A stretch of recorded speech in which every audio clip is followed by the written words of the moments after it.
കൂനിന്മേൽ കുരു എന്നതുപോലെ ഇടിവെട്ടിയവനെ പാമ്പ് കടിച്ചു എന്നതുപോലെ കമ്മ്യൂണിസ്റ്റ് പാർട്ടികളുടെയും പ്രത്യേകിച്ച് സി പി എമ്മിൻ്റെ ചരിത്രത്തിലില്ലാത്ത വലിയ പ്രതിസന്ധികളിലേക്കാണ് സി പി എം പോകുന്നത്.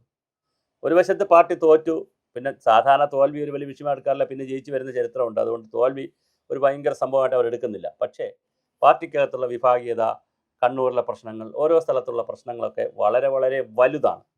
ഇതിനിടയിലാണ് ഈ വീണ വിജയൻ്റെ കേസ് കയറി വരുന്നു.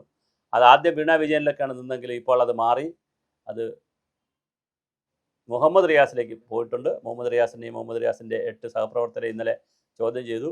ഹവാല ഇടപാടുണ്ടെന്നുള്ള രീതിയിലൊക്കെ കാര്യങ്ങൾ വരുന്നു.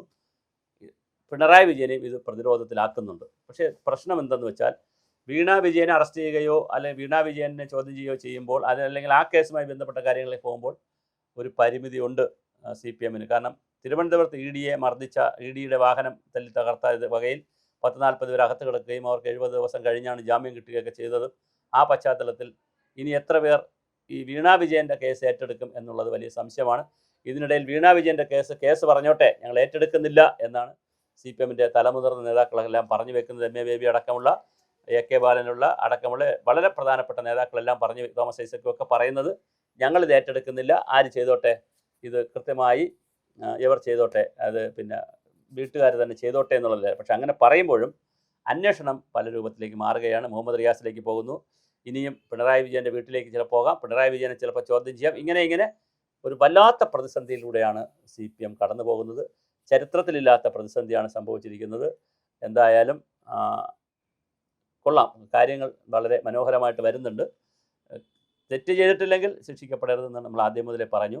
1,82,00,000 ആയിരുന്നു കിടന്നതെങ്കിൽ ഇപ്പോൾ അത് മാറി 20 കോടിയിലേക്ക് കഥ മാറുന്നു. അപ്പോൾ ഹവാല ഇടപാടിൻ്റെ വിവരങ്ങൾ വരുന്നു. അപ്പോൾ മാത്യു കുഴൽനാടൻ പറഞ്ഞതിൽ കുറേ ശരിയുണ്ടെന്നുള്ളതാണ് കാലം തെളിയിക്കുന്നത്. ഇനിയും കൂടുതൽ തെളിവുകൾ ആവശ്യമുണ്ട്. സിം കാർഡ് ഉപയോഗിച്ചതിൻ്റെ, വ്യാജ സിം കാർഡ് ഉപയോഗിച്ചതിൻ്റെ കഥകളുണ്ട്, കുറേ അധികം കഥകളുണ്ട്. അധികാരത്തിൻ്റെ ശീതളച്ചായയിൽ അച്ഛൻ ഭരിക്കുമ്പോൾ, അല്ലെങ്കിൽ അമ്മാവൻ ഭരിക്കുമ്പോൾ, അല്ലെങ്കിൽ ഭർത്താവ് ഭരിക്കുമ്പോൾ മക്കൾ അല്ലെങ്കിൽ മരുമക്കൾ അല്ലെങ്കിൽ ഭാര്യ അല്ലെങ്കിൽ ആ കുടുംബത്തിലുള്ളവർ വളരെ ശ്രദ്ധിച്ച് വേണ്ടേ നിൽക്കാൻ. അവർ ഈ അധികാരത്തിലിരിക്കുന്നവരുടെ ഇമേജുകൾ തകർക്കാനും ആ വഴി ഉപയോഗിച്ചുകൊണ്ട്, ഇപ്പോൾ കർത്താ പറഞ്ഞത്, പിന്നെ നമ്മുടെ കരിമണൽ കർത്താ പറഞ്ഞത്, മുഖ്യമന്ത്രിയുടെ മകളായതുകൊണ്ടാണ് ഞാൻ എക്സാലോജിക് കമ്പനിക്ക് പൈസ കൊടുത്തത്, അല്ല വേറൊന്നിനും. അപ്പോൾ അദ്ദേഹത്തിൻ്റെതായ താല്പര്യങ്ങളും ഉദ്ദേശങ്ങളും കാണും. അപ്പോൾ ഇതൊരു താല്പര്യ സംഘർഷമാണ്. ഈ സംഘർഷത്തിൽ സി പി എം എവിടെ നിൽക്കുന്നു എന്നുള്ളത് വളരെ പ്രധാനമാണ്. പ്രത്യേകിച്ച് ജനങ്ങൾക്ക് ബി ജെ പി ഒരു അസ്പൃശ്യമല്ലാത്ത അല്ലെങ്കിൽ അദൃശ്യമല്ലാത്ത, അയിത്തം ഇല്ലാത്തൊരു പാർട്ടിയായി ബി ജെ പി കേരളത്തിൽ മാറിക്കൊണ്ടിരിക്കുന്നു. ഒരുപാട് സാമുദായിക നേതാക്കളും സംഘടനകളും ബി ജെ പിയിലേക്ക് പോകുന്നു. കോൺഗ്രസ് ശക്തിപ്പെടുന്നുണ്ട്. അതുപോലെ തന്നെ പിന്നെ മുസ്ലിം ലീഗിൻ്റെ പരിവാരങ്ങളും അവർ ശക്തിപ്പെടുന്നു. കേരള കോൺഗ്രസും അവരുടെ പരിവാരങ്ങളും അവരുടെ ലെവലിൽ ശക്തിപ്പെടുന്നു. അങ്ങനെ വരുമ്പോൾ കേരള രാഷ്ട്രീയത്തിൽ സി പി എമ്മിൻ്റെ സ്പേസ് വലിയ പ്രതിരോധത്തിലാണ്. രാഷ്ട്രീയമായും സാമ്പത്തികമായും ഒക്കെ വളരെ വലിയ പ്രതിസന്ധിയിലൂടെയാണ് സി പി എം കടന്നു പോകുന്നത്. ഈ പോരാട്ടം എങ്ങനെയാണ് അവർ വിജയിപ്പിച്ചെടുക്കുക എന്നറിയില്ല. ഇതിനിടയിലാണ് ഗ്രൂപ്പ് പോരുകൾ, DYFIയുടെ സമ്മേളനത്തിൽ വരെ കേൾക്കുന്ന ഒരുപാട് ഗ്രൂപ്പ് പോരുകളുണ്ട്. അപ്പോൾ ഇതെല്ലാം കൂടി വരുമ്പോൾ ചരിത്രത്തിലില്ലാത്ത ഒരു പ്രതിസന്ധിയിലേക്കാണ് സി പി എം പോയിക്കൊണ്ടിരിക്കുന്നത്. അഗ്നിപർവ്വതത്തിൻ്റെ മുകളിൽ ഇരിക്കും പോലെയാണ്.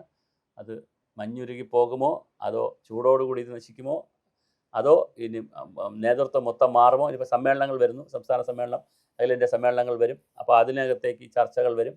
അപ്പോൾ എങ്ങനെയാണ് സി പി എം ഇതിനെയൊക്കെ പ്രതിരോധിക്കുക എന്നുള്ളത് കാത്തിരുന്ന് കാണുക മാത്രമേ മാർഗമുള്ളൂ.